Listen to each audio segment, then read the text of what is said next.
Good morning, folks. Government operations, military affairs. This is Thursday, January 30th. For the next hour or so, we are continuing introductions with departments and agencies of jurisdiction to this committee. And we have the folks from the Department of Public Safety here. Pretty robust list of faces to say hello to and get to know. And we appear to have a blend of remote and in person. So yay, hybrid meetings. Look at that. And with that, Commissioner, how would you like to start with the lineup? How about if Dan and I come up and somebody has a PowerPoint? Do you have a PowerPoint? Yeah. Do you want to have it on the screen? It Sure. doesn't matter to me. On screen. right. I'm gonna bring the chair. Perfect. Good morning. For the record, my name is Jennifer Morrison. I'm the Commissioner of Public Safety. And I'm Dan Batesy. I'm the Deputy Commissioner of Public Safety. Cool. And I guess we'll do like a quick around the horn with us. That'd be great. Representative Matt Barron, Chair of the committee. I represent Addison 3, 6 municipalities in Northwest Addison County. Representative Lisa Hango, Franklin 5 on the northwest border with Canada for communities. Representative Sandy Pincinel. I am from Dorset. And I represent Bennington Rutland. So in Rutland County, I have Danby and Mount Tabor, and in Bennington County, I have Peru, Land Grove, and Dorset. And I'm Michael Morgan, more for Dan, because Dan is my constituent. Commissioner Morrison is, he's in my district. So I represent Albert, North Bureau, Grand Isle, South Bureau, Lamont, and west corner of Milton. So. Bob Hooper, North Corner of Berlin. Neil Coppin, Windsor District 2 for Cavendish, Weathersfield, and Baltimore. Pleased to meet you. Pete Nugent, South Burlington. Good morning, I'm Shay Waters Evans from Charlotte, and I also represent part of Heinsberg. And there was somebody on line. Yes. You're Yeah, representing. Representative Boyd, are you there? I am here. Hi, Representative Lucy Boyden, Lamoille 3, Cambridge and Waterville. Right. Well, we have a short PowerPoint to orient you to the Department of Public Safety. We'll leave plenty of time for questions. And of course, our subject matter experts are here to answer questions that are technical or specifically related to their divisions. So if you can go to the next slide, please. So the Department of Public Safety is currently divided into 8 divisions. You will only see 7 on paper because there is one called Criminal Justice Services that smooshes together radio technology and the Vermont Crime Information Center. It's a budgeting construct, and the two don't belong together, but it's a hangover from long time yesteryear. You'll see that the Commissioner's office has some help. We have an executive assistant that I share with the Colonel, Miss Karen Carr, who does most of the scheduling. That's who you probably have as your primary point of contact. We have our legal counsel, our general counsel, Rosemary Gretkowski is right there with the beautiful scarf on, and our associate general counsel is right here, Tucker Jones. And they have a lot of expertise, and they have to know a lot of things about wide and deep related to what goes on inside DPS. We have a public records section, of course, that handles all our public requests for public records. We are ably assisted by a principal assistant who is Miss Heather McLaughlin. She is online joining us remotely.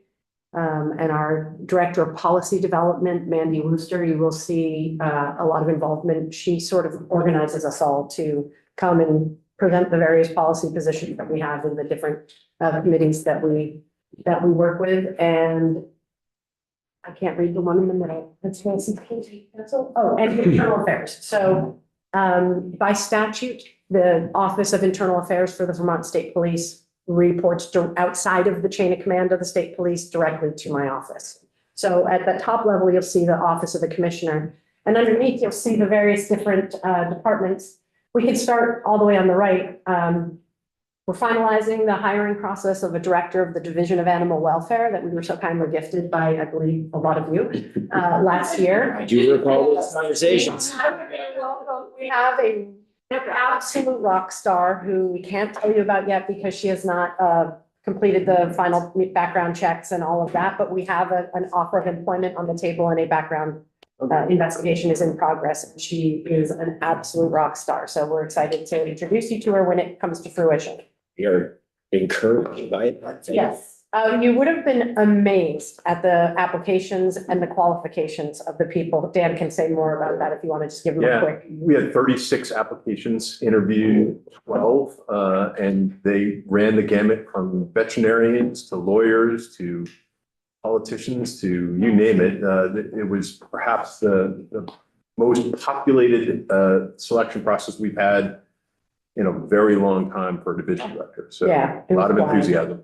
Okay. Well, more to come on that exciting news. And also, I'm sorry, Go ahead. also a very a robust process that joined a lot of different stakeholders and welfare stakeholders, united across the board to come and help us and make their input heard. So again, we're really happy with it. One moment, we have a hand up here, Representative. Was this division developed after the incident in Mount Tabor? No. I mean, there's a lot of precursor incidents that Yeah, led to. But that one probably sent it over the top. There was it was a component of the conversation as we were looking at the as to why. Yeah. Yeah. One of the reps was on the original bill. Ended up being legislation here. So then we have the Vermont Forensic Laboratory, the only the only forensic laboratory in the state, but a fully accredited one that is led by Dr. Trish Conti, who's sitting over there next to Rosemary. And they have 4 sections: toxicology, biology, which includes serology and DNA evidence, the drug chemistry section, and then the physical comparison unit that deals with like tool marks and latent prints and other tangible pieces of the forensic laboratory game. Our Director of Administration, Rick Hallenbeck, is here. He is ably assisted by a top-notch team that handles everything from budget and accounts payable and procurement and contracts, but they handle so many grants. We are the home of all the FEMA money.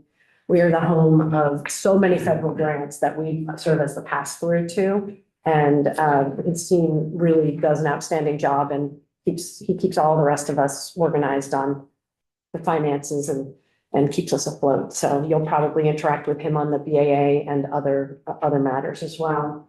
The DPS is the home of Vermont Emergency Management. It's gotten a lot of airtime in the news recently. The scope of responsibilities continues to grow as climate change impacts our region. Director Eric Forand is the director of VEM, and they have 6 sections: the recovery section, mitigation, planning, operations and logistics, and engagement. And then the State Emergency Operations Center isn't a section the way the others are a section, but it is, VEM operates the State Emergency Operations Center, and that is operating 24/7, 365. It is always staffed with a watch officer, but there's various levels of activation that if we anticipate an event or an event is occurring, based on the size and magnitude of an event, we can scale up or scale down the State Emergency Operations Center. We also are home to the Division of Fire Safety, which is led by Director Michael DeRocher. There is a lot going on in fire safety. It's shocking to me how much there is tucked in there. So it's not just running the fire academy, which of course is a big important piece of this, but there's also promulgation of codes, issuing licenses, buildings, permits, all sorts of things that have come to us over the years. Most recently, we became involved in the inspection of rental housing units, et cetera. I know there's ongoing discussion about short-term rental inspections, energy efficiency inspections. So far, that's not in our wheelhouse, but those are all conversations swirling in the atmosphere. There's a central office at headquarters in Waterbury, and then there are 4 regional offices in Barrie, Rutland, Springfield, and Williston. And also inside fire safety is the Urban Search and Rescue Team, which it has a component of the Swiftwater Rescue operation, but they also have structural collapse, shoring, where they shore up properties to make it safe for responders to go in and either retrieve bodies or rescue people. and the hazmat team. Those are teams, tucked in there also within our headquarters unit is the fire and explosive investigation unit, which is co-populated by us and the Vermont State Police, by Fire Safety and State Police. So there's just an awful lot of stuff going on inside fire safety, and they have a big book of work. I mentioned Criminal Justice Services. It's really two distinct shops. One is the Vermont Crime Information Center, led by Jeff Wallen. And his team is responsible for accurate records of people's involvements and arrests, crime statistics, submitting information to the feds for our crime data, ensuring that all of our information systems that people are allowed to query are running properly, and that people are exercising appropriate precautions to keep criminal justice information confidential, et cetera. So that's the Vermont Crime Information Center. They also are responsible for doing all the fingerprint supported background checks for people whose license requires it, working with vulnerable populations, nurses. I think there's now physical therapists are subject to that fingerprint supported background check. So they have a lot of work to do to match potential matches on a record to make sure that they're returning the right information to a potential employer.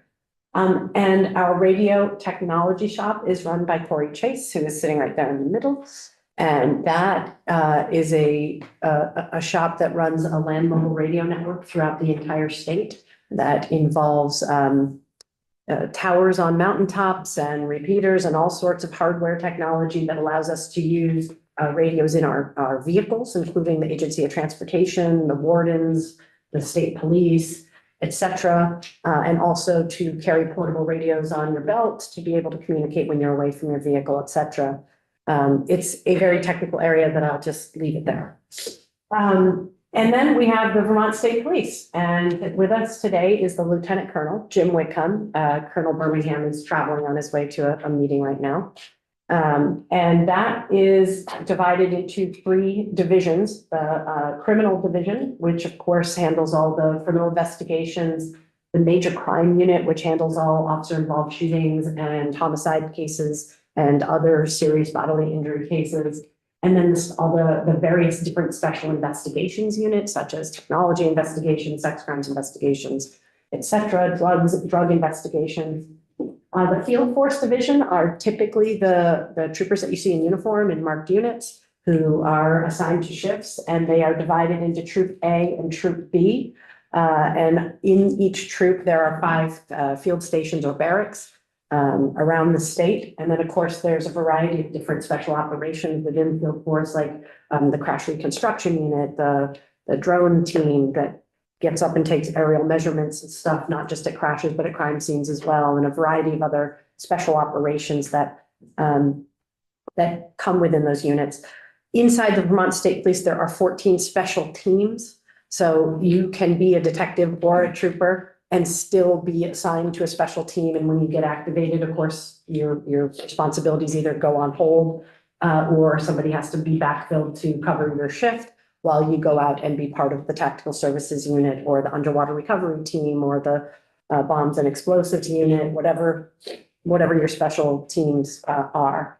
And then there's the support services division, which includes everything from, working with budgets and grants and policy development and accreditation. The Vermont State Police are an internationally accredited law enforcement agency. And we're quite proud of that. That's been, I think this was our second accred, so we've been accredited 3 times now by the Commission on Accreditation for Law Enforcement Agencies. There's also Fleet Services, our public information team, and of course, the lifeline for all of that is our emergency communicators who work inside the 2 public safety answering points, which are not just 911 call takers, but they are also dispatchers of many, many, many first responder agencies. So all of that comprises 605 full-time people and 200 part-time people inside the Department of Public Safety. And I guess I'll pause there to say, what questions can I answer?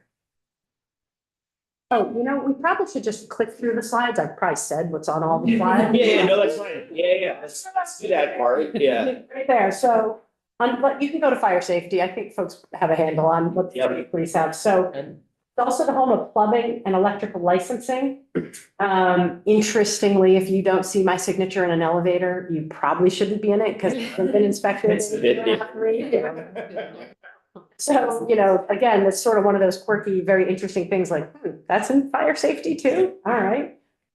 Building codes and permitting, as I said, there's numerous different trades represented. We talked about the fire academy down in Pittsford where we train both career and volunteer firefighters. We have the hazmat team, urban search and rescue, fire investigation unit, and they have a robust public education unit, of course, stop, drop and roll from our past, teaching people about the importance of carbon monoxide and smoke detectors, but not just that, but like putting them in the right place. So there's a lot of public outreach and education that happens, not just with our youth, but with our parents in general. Anything else you want to say about fire safety? Representative Hooper has a. Can you tell us more about the hazmat team and how many personnel? Sure. Director DeRocher, would you like to talk about the hazmat team? Sure, I'm proud to speak about the hazmat team. Thank you to the committee for allowing us to talk a little bit about what we do. The hazmat team, we have one full-time chief, and we're in the process now of hiring another second full-time position, which will do a lot of our tier 2 reporting and some of our planning. We try to work with a lot of our local fire departments. We offer a lot of free training to our first responders. It consists of about 25 team members. These team members are all, the diversity of them is overwhelming. We have a doctor on the team, a chemist. They all have, for the most part, either state or civilian full-time jobs. But when the team is activated, all these subject matter experts combine to form this hazmat team to support local incident commanders, which are typically your local fire chiefs. So we don't go in and take over scenes. We activate when the incident commander requests our assistance because their local resources cannot mitigate the particular situation that arises. We do a lot of spill response. We do a lot of unknowns. We do mercury, response to mercury spills. Propane leak seems to be a pretty standard response where we actually stop the propane leak. So we take an offensive posture to mitigating those types of hazards. So we do quite a few calls every year, maybe up around 200. We do a lot of phone consult type mitigation incidences as well, so we can offer technical assistance over the phone in certain circumstances. But we're proud of our team. It's actually been like a national model. There's other states that try to resemble what our hazmat team does, but they operate 24/7, 365. More than happy to answer any other questions. Do you, Michael, do you guys become incident command when you show up to a scene? Or does it remain the chief of the? We typically would not become the incident commander. We're there for a support role to assist. There have been circumstances where if you have real rural fire departments where they might not have the expertise in setting up an incident command system, we would help them set up this incident command system on site to make sure that it's that the coordination of resources on the ground are being used effectively. But we don't go in there with any intent on taking over the scene. We work more or less like just a support team to the incident commander. So I would point out that the 25 hazmat employees, they're part-time employees. They're in that 200 that I mentioned. There's 90 urban search and rescue part-time employees who come from all walks of life. It's exactly the same model where we have one full-time employee who is the unit chief for the urban search and rescue team, and every other person who's in those boats plucking people out of trees and out of their homes is basically a volunteer who's getting paid a part-time wage to train and activate in emergencies from whatever their day job is. So we have some part-time communicators as well. So sometimes people are like, why do you have 200 part-time employees? Because exactly this model. Any other questions for Director Grocer? Representative Hooper. Well, you mentioned mercury specifically. That's not a very common metal these days. Where do you run into that? Well, believe it or not, in labs, some of the schools, we've run into it with some of the old thermometer technology. It's usually not a complicated incident to handle, but mercury is extremely dangerous, and you don't want to be inhaling the vapor. So we typically get involved and offer technical assistance. We work in sync with the health department on these calls, and I don't want to exaggerate the number of mercury calls, right? We don't have very many of them. I just wanted to, that is one type of call that, as an example, that we would get involved with. And additionally, things like meth labs, white powder incidences where we have the technology to identify unknown materials. So a whole wide range of incidences we get involved with. But it's not a frequent incident that we respond to. Yeah, it's comforting to know the truck boys aren't dealing with it. Yeah. Representative Hooper from Randolph, do you have a question? How many incidents per year, spills versus unknowns and such? I don't know off the top of my head, but I can get that information because we categorize these. So that information is readily available. You can also submit the annual fire safety report, right, Mike? Yeah. Doesn't have a lot of it aggregated together in that report? Yes, it does. And you can go online to our homepage at Vermont Fire Safety, and you can pull up our annual report of the State Fire Marshal. And it gives a pretty good breakdown of all our calls. We'll be glad to get it to you as well. Thank you. And does it seem to you that 25 is enough members to the hazmat team? Is that satisfactory?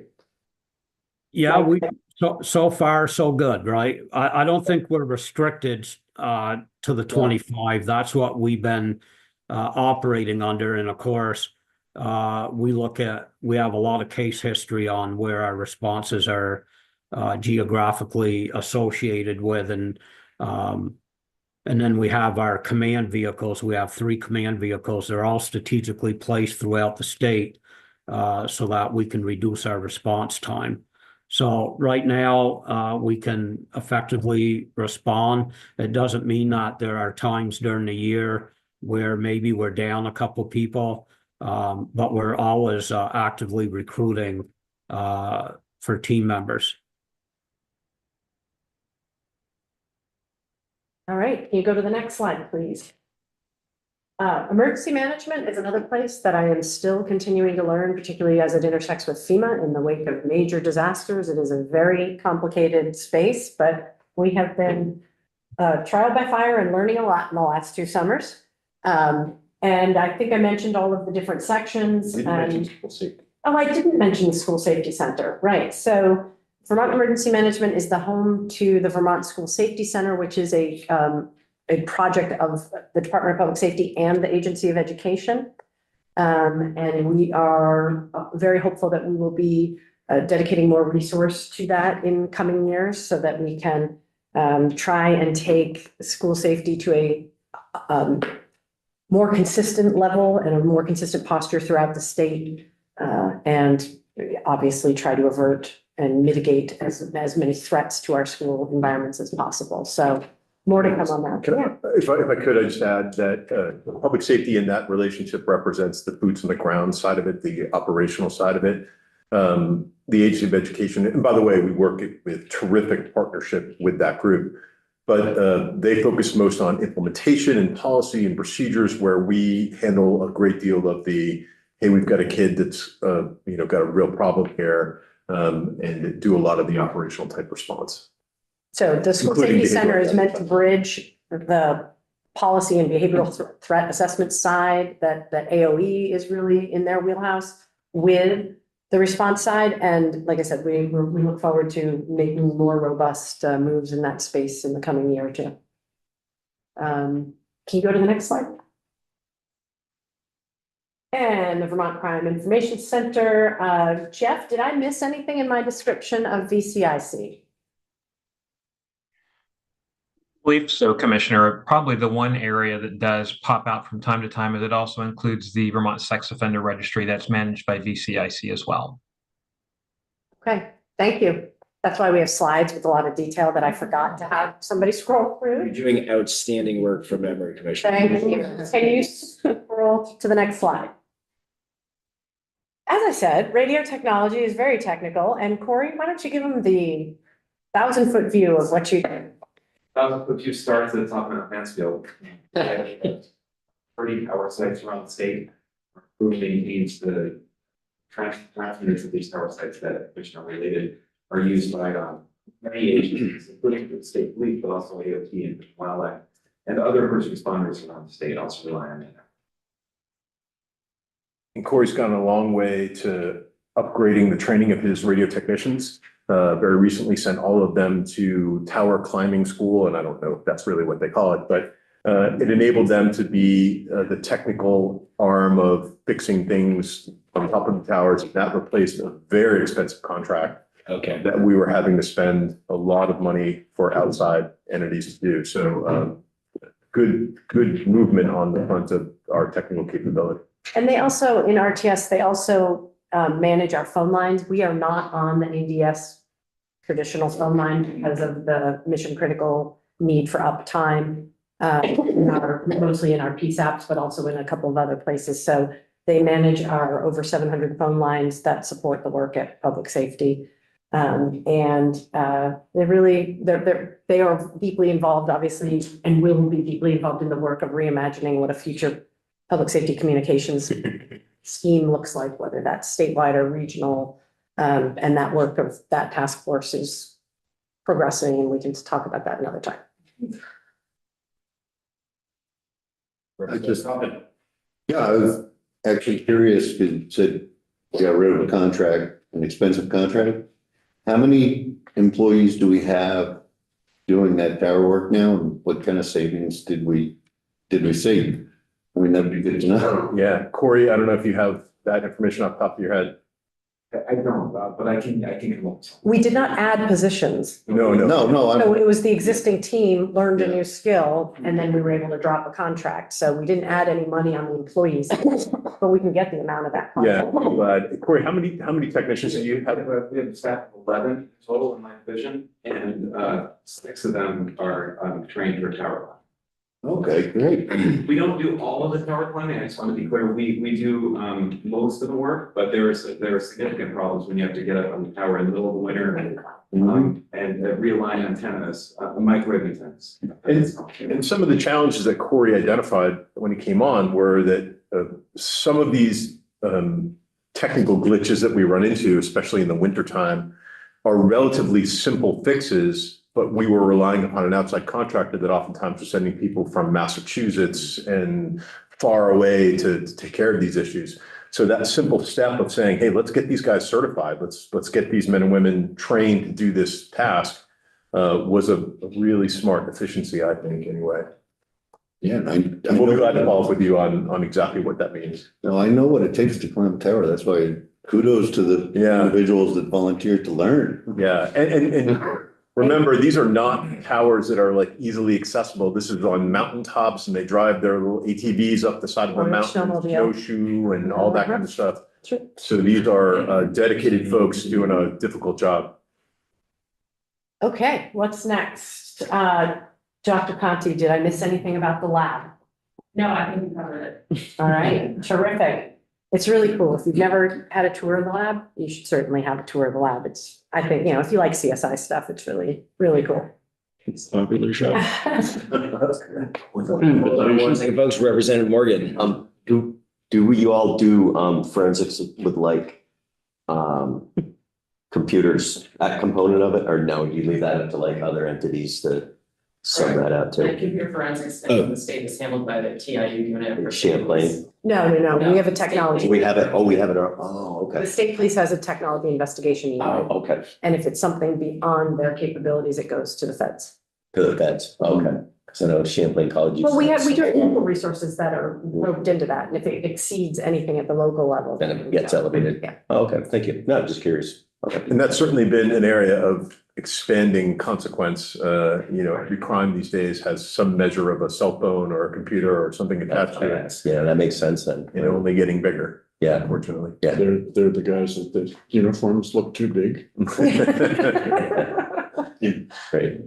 Administration and finance, Rick, did I miss anything on your unit? All right, and you can see when I was talking about a lot of money, we manage 31 federal grant programs across the Department of Justice, Bureau of Justice Assistance, FEMA, and many others, ARPA included. And in state fiscal year 24, we dispersed $114 million, and 95 of that was disaster grant funding.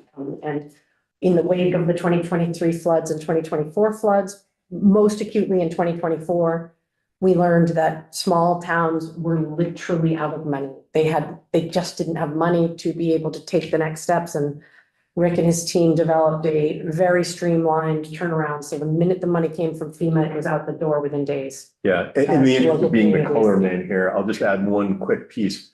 These grants are not oftentimes planned out. This is not the standard finance office where we're looking at years ahead. These are like FEMA grants that are coming in, again, to aid communities that are just in desperate need.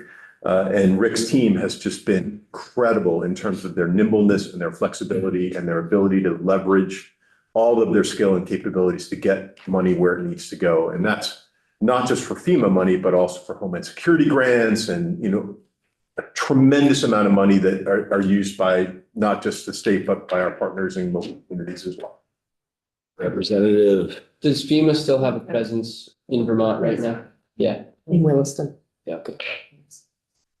Okay, what's next? It might be the end. Oh, yeah, I already told you, I already gave you the teaser. Sorry, Bob, did you have a question? Yeah, we have had a contract with Homeland Security at airport, stuff like that.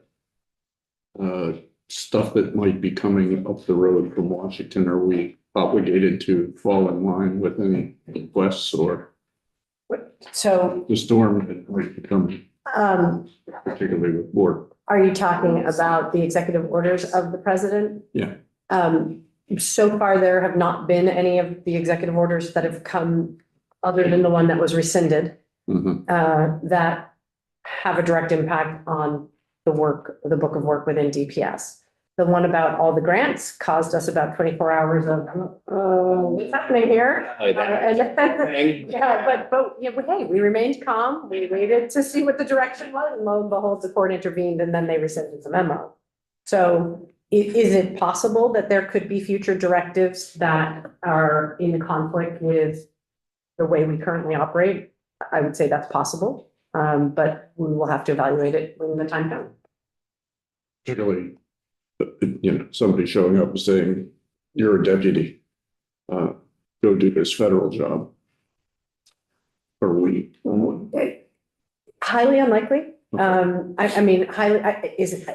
Listen, stranger things have happened and a lot of strange things are happening these days. So I'm not going to say anything is impossible, but we have a very clear line in the sand that we will assist federal authorities with criminal investigations, criminal immigration violations.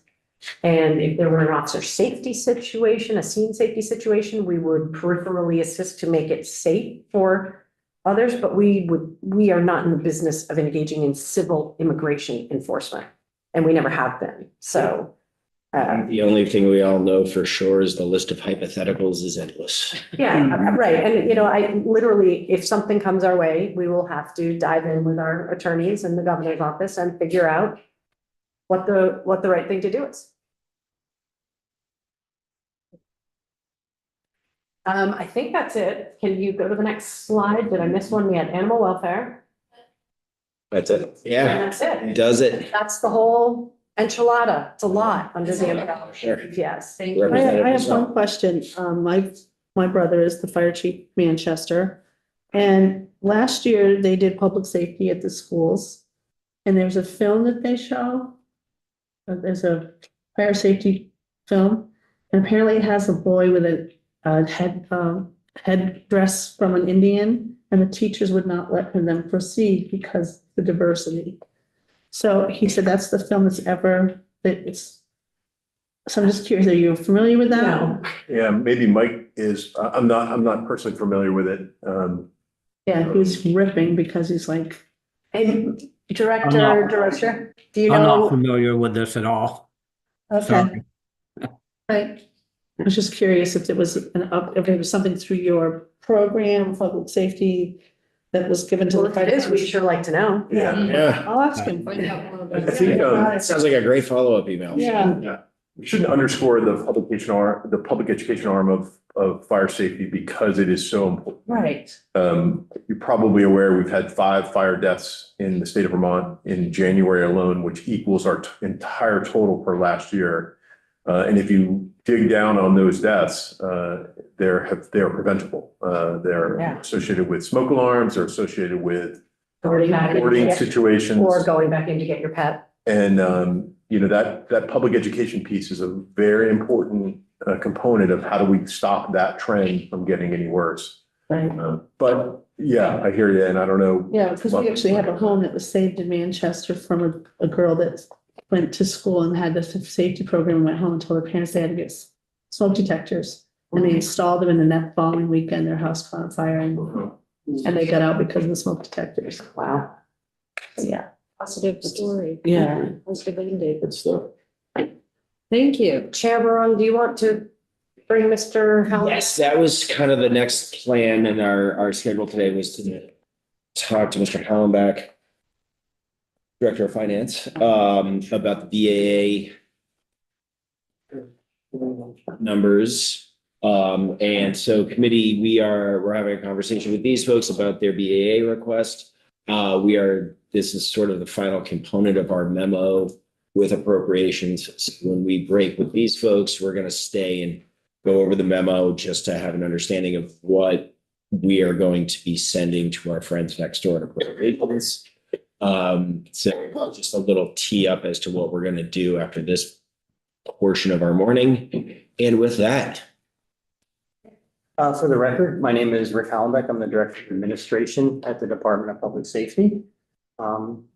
And I just thank you for having us to discuss the budget adjustment this morning. And I'm not sure if this document was provided. Yes. it is posted on our page. Thank you for providing, yes. Would you like me to run through that document? Or do you just have questions? No, please run through, just, I'd like to use this as like an educational resource and an immersive experience for the committee. Okay, great. So before I dive into the line items on the document, I'd just like to kind of frame the situation we have with the two funding sources that we're asking for general funds. The first one being our indirect cost rate, which is recorded in the interdepartmental transfer fund. So we have a federally approved indirect cost rate, and we haven't been drawing a sufficient amount of revenue to cover the expenditures. We've had some years where within just that year, it's been positive, but most of the years recently have been negative. We did have a significant balance that we had started with back in maybe like the 2014 to 2015 range. We had balance, so we've been seeing that dwindle over time. So that's why now it has led to a problem, because we don't have that balance to rely on anymore to weather the individual fiscal year shortfalls. So, and the other fund that we're experiencing a shortfall in is the criminal history record check fund. The revenue from that fund comes from a $30 fee that folks can pay to get a Vermont criminal conviction report. We've seen some fluctuations over the years in that fund. Prior to COVID, it was increasing. We were seeing more and more revenue, and then it took a nosedive. during COVID for a couple of years, and then it started to come back and is now declining again. We saw that this was going to be an issue when we developed the budget for 25, and 107,000 was appropriated in general funds to plug the hole. But now the deficit that we're projecting is another $1 million on top of that. So any questions before I dive into the line items? Great. So if you look at the appropriation number 1 for administration, there's the first line item, 507,600, is a contractual line item for 75,000. This pays for our legacy CAD RMS system, which has many years of law enforcement data, and we need to keep that data alive so that it can still be referred to.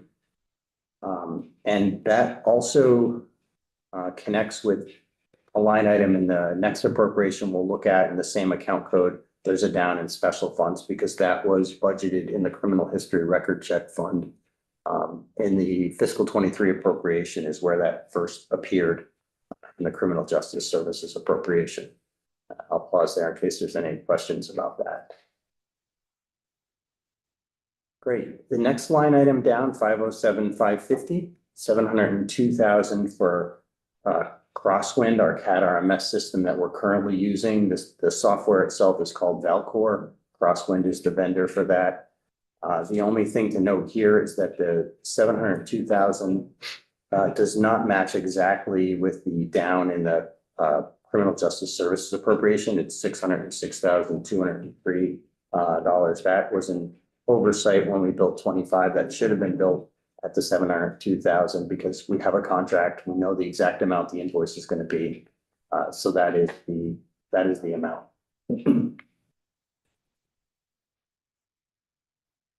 Moving down the grid, we get into the operating expenses, and I will sort of cover all of these together because they're all internal service fees. These are all amounts that are set at the administration level for each department. I wouldn't look at these as increases in these particular line items. This is a funding source issue, not an increased fees. I could have just as easily chose our salary and benefit amounts that are funded by the indirect rate. But I thought for simplicity, it would be easier just to focus on the operating line items. And so what is happening is we're reducing the expense in interfunds where we're experiencing the shortfall in revenue, and we're backfilling that with general funds for each of these. Any questions? Representative Stone. Thank you. I wanted to go back to the Valcor system that y'all are using. I know a few years ago that there were some problems with it when it was being rolled out. Have those been fixed? Have you had any more challenges with it? I'm going to punt that one to Commissioner Morrison. Sure. So there's not widespread problems with Valcor. It is an application that is used by almost every police agency in the state. There's a couple of agencies, Hartford, Windsor, and another that are not on Valcor. And the state pays to provide that to all law enforcement agencies and dispatch centers because it's really important to be able to share information in real time. We see incredible value in having a statewide records management system. The problems that we hear from the field are that Valcor is being used in dispatch centers in a way that doesn't work well as an EMS or fire computer-aided dispatch system. They're different. A computer-aided dispatch system and a records management system usually are connected to one another and dump information from the CAD into the records management system. Valcor was not built as a CAD system for fire and EMS, and so it doesn't necessarily meet the needs of that portion of the first responder community. So if you say, are there problems with it? It really depends on what balcony you're looking at it from, but there is no fundamental problem with Valcor. It's all the things that it was designed to do, which is to be able to be customized by home agencies, to be able to collect information and report out and build your own custom reports without having to go back to a large vendor and wait 6 months, pay a lot of money to have them build the report or change your drop-down menus for you. All the reasons why it's super nimble and user-friendly for home agencies are also some of the reasons why it was never built for fire and EMS, and that's becoming more and more clear. So that is something that the Public Safety Communications Task Force is taking a look at, and our consultants have been diving into talk about what the future might be. But there is no problem with Valcor. It's a very innovative solution to what was a problem of basically being held hostage by these large national CAD RMS companies that cost a lot of money and required a lot of maintenance, hardware and software fixes that had to be constantly updated by techs. This is a cloud-based solution. It's an application. It's not a software sitting on your device or anything. So there's mixed opinions, and Valcor is not everybody's cup of tea, but it does provide tremendous benefit to the statewide information sharing landscape. And we're at a place in this whole discussion of what's the future of dispatching and how we organize our communications across the state, that this will obviously come up, and a discussion will be had about whether there's other options we should explore. Okay, thank you. You're welcome.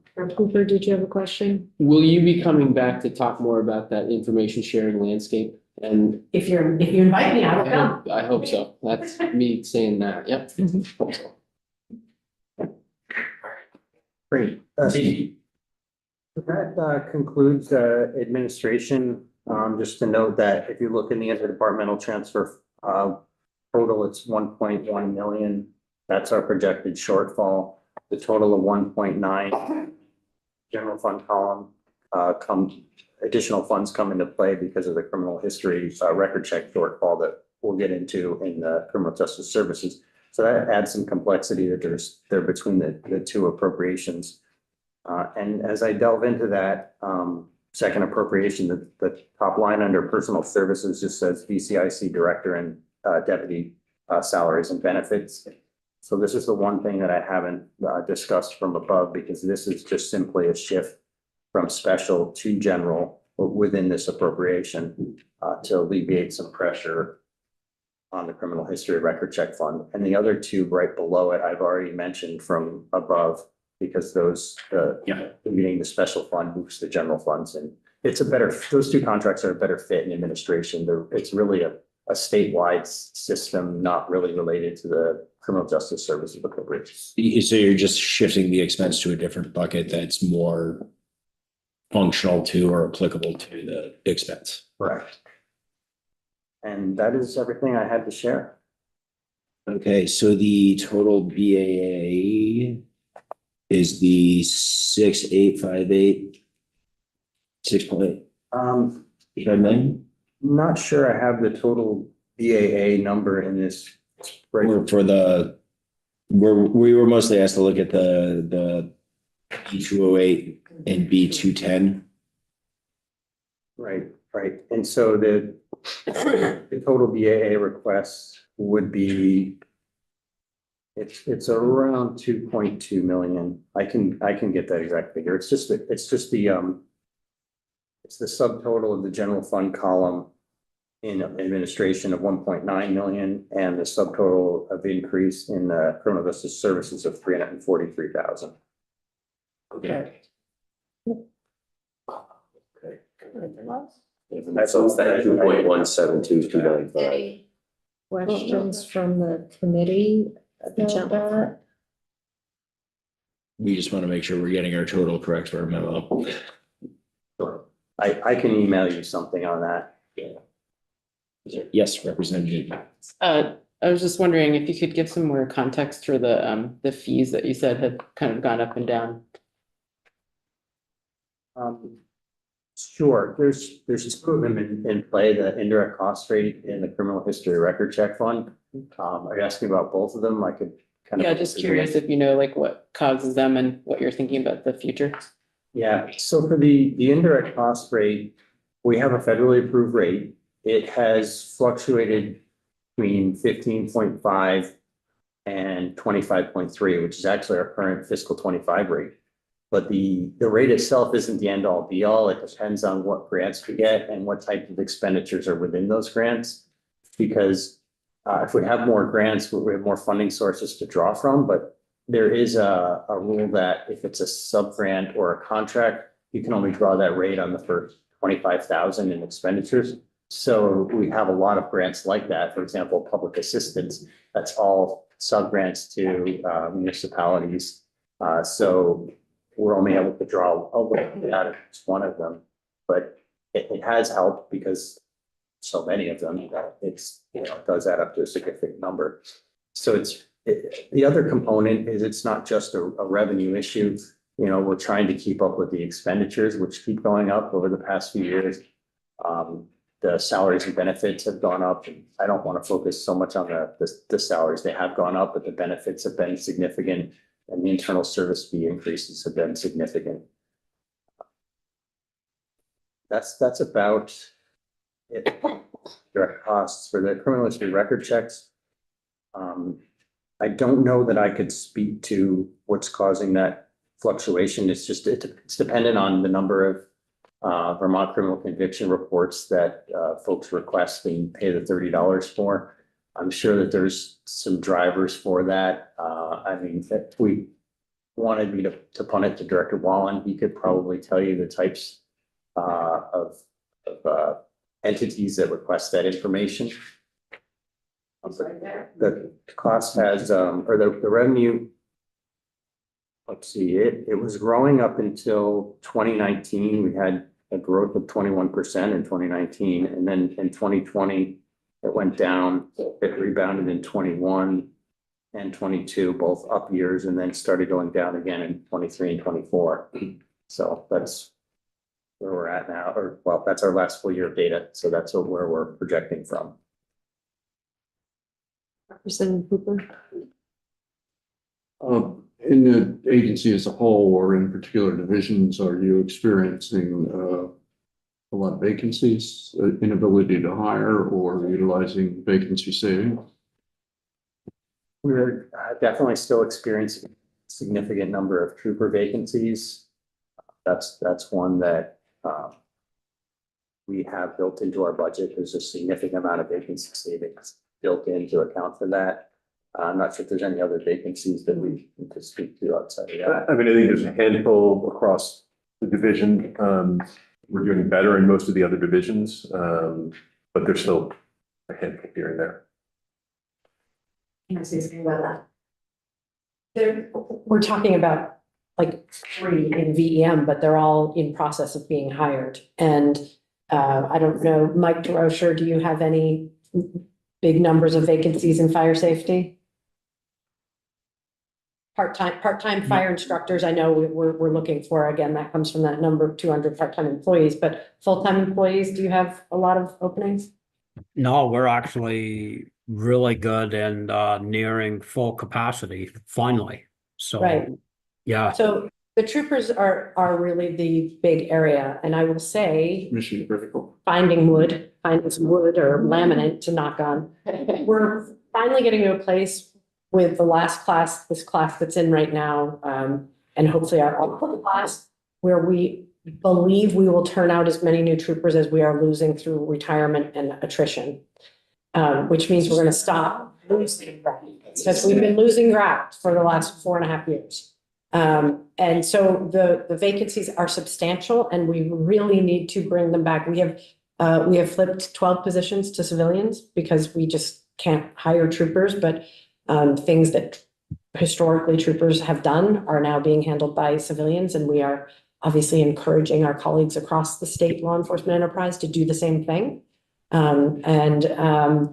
We're making a little bit of progress, but it's too soon to plant the flag of victory, but we think the tide is turning. Yes, right now, well, and the only part, the application number line is still dipping. It's still We going. discussed that in December, and that was a troubling stat you shared with us. Yeah. Representative Coffin. Yeah, I was just wondering, because how many troopers are we talking about that we're short that you're hoping to get out of the academy? Well, we have 13 in right now. Jim, I know we did a staffing report about 3 weeks ago. Do you know the most recent numbers? We are at 47 vacancies, but that includes the troopers that are in pre-basic right now. So they're not out on the road, they're in training. So there's 34 that we could hire tomorrow. And of the 13 that are in the basic training right now, we hope they will all make it through and come out and be successful in field training. But they still have a long path before they actually get in a car by themselves and answer calls for service. How long are they in the training class before they're released to ride with? So they have 3 weeks pre-basic where we bring them in and teach them about the organization and prepare them to go to the regular basic training academy.